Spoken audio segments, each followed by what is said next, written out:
جی کر رہا ہے، باقی سب اس پر آمین میں شامل ہیں، جی جی تو زیادہ خشوع بھی پیدا ہوتا ہے کہ اگر مانگنے والا الہا کے ساتھ پڑھ رہا ہے اور اس کے کلمات سے بھی لوگ واقف ہیں کہ وہ کیا کہہ رہا ہے، تو یہ سب کے لیے ضرورت بنے گی۔ جی جی اس صورت میں کہ سٹینڈ اگر نہیں ہے تو پھر یا کوئی دوسرا آدمی لے کر کھڑا ہوگا تو ظاہر ہے اس کا بھی تو ایک ہاتھ لگے گا ہی نا، جی جی یعنی نعت خواں کرنا صحیح، دوسرا بھی دعا مانگنے میں تو نعت خواں اور غیر نعت خواں سب برابر شامل ہے نا، جی جی اس لیے وہ نہیں،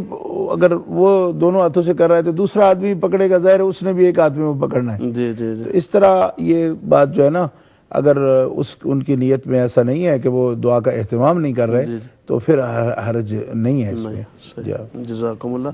دوسرا حضرت ان کا سوال یہ تھا کہ عورتیں عام طور پہ دوپٹہ پھیلا کر دعا مانگتی ہیں اور مرد جھولی پھیلا کر دعا مانگتے ہیں، تو کیا اس کے پیچھے کوئی شرعی بیک گراؤنڈ ہے اس کی، یا کوئی آداب کا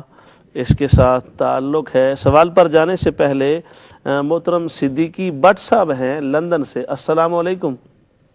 السلام شاہ صاحب کو اسلام، آپ کو اسلام ہو۔ جی وعلیکم السلام۔ شاہ صاحب میرا سوال اس طرح ہے کہ جیسے نا یہ ایک مشہور حدیث ہے نا جس پہ وہ تسبیح فاطمہ والی نا، کہ حضرت فاطمہ سلام اللہ علیہ وہ جب حضور پاک صلی اللہ علیہ وسلم کی خدمت میں حاضر ہوتی ہیں تو وہ غلام کے نا وہ جو مطالبہ کرتی ہیں، تو ایسے ہی جب وہ باغ خدر کا بھی ہے وہ حضرت ابو بکر صدیق سے جا کے مطالبہ کرتی ہیں، تو حضور پاک صلی اللہ علیہ وسلم سے بھی ان کو غلام نہیں ملا نا، تو اگر یہ دونوں مطالبوں کو سامنے رکھ کے کوئی آپ سمجھ گئے ہوں گے میرے سوال کو؟ جی جی جی جی تو اس کے بارے میں ذرا ارشاد ہو کہ حضور پاک صلی اللہ علیہ وسلم سے وہ مطالبہ کیا گیا، حضرت فاطمہ نے کیا، تو اس کے بارے میں تو نہیں ہے، تو ان کو حالانکہ حضرت ابو بکر صدیق سے کیا گیا تو وہ حضرت فاطمہ کو سمجھایا گیا تو پھر وہ انہوں نے دوبارہ سلام نہیں کیا اس پہ، تو اس کے بارے میں آپ کیا فرمائیں گے؟ ٹھیک ہے جی جزاکم اللہ، شکریہ بٹ صاحب تشریف آوری کا، ساتھ رہیے گا انشاءاللہ تعالی آپ کے سوال پر باری پر بات ہوگی۔ جی حضرت میں عرض کر رہا تھا کہ عورتوں کا دوپٹہ پھیلا کے دعا مانگنا اور مردوں کا جھولی پھیلا کے دعا مانگنا، اصل میں یہ بات ہے جی کہ عورتوں کا جو دوپٹہ رکھنا ہے یعنی اپنے گلے کے ساتھ اور سامنے کی طرف دوپٹہ جو ہے نا ڈالے رکھنا، جی تو یہ قرآن پاک کا حکم ہے، اس میں ان کے لیے زیادہ حیا ہے، زیادہ پردہ ہے، تو دوپٹہ ظاہر ہے کہ اگر وہ پھیلائیں گی تو اس میں پھر بھی پردے کا اہتمام رہے گا۔ پھیلانے سے مطلب یہ نہیں ہے کہ دوپٹہ بھی اوپر کو اٹھا دیں، اس کی ضرورت نہیں ہے، مطلب اس کے اندر اگر ہاتھ وہ رکھتی ہیں تو ظاہر ہے کہ دوپٹہ ہاتھوں کے اوپر ہوگا تو اس صورت میں دوپٹہ ہی اٹھے گا۔ اور جھولی کا بھی مطلب یہ نہیں ہے کہ مرد بھی جھولی کو، یعنی اگر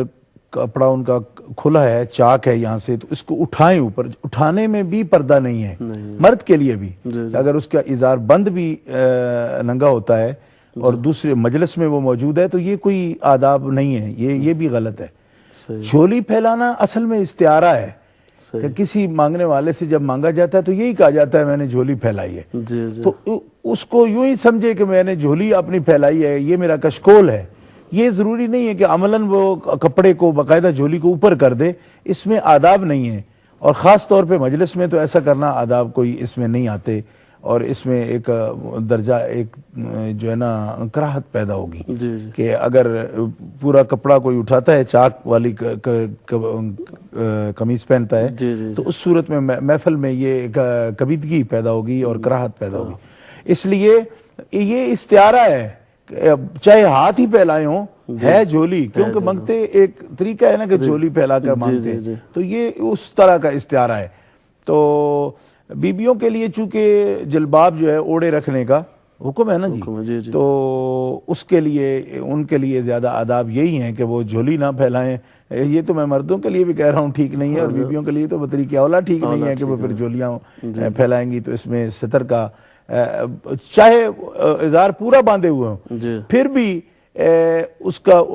اٹھانا جھولی کے کپڑے کا وہ آداب کے خلاف ہے، اچھا نہیں ہے، ستر کے خلاف آتی ہے بات یہ۔ جزاکم اللہ۔ محترم طالب حسین صاحب ہیں ہمارے ساتھ بلیک بن سے، السلام علیکم۔ جی وعلیکم سرکار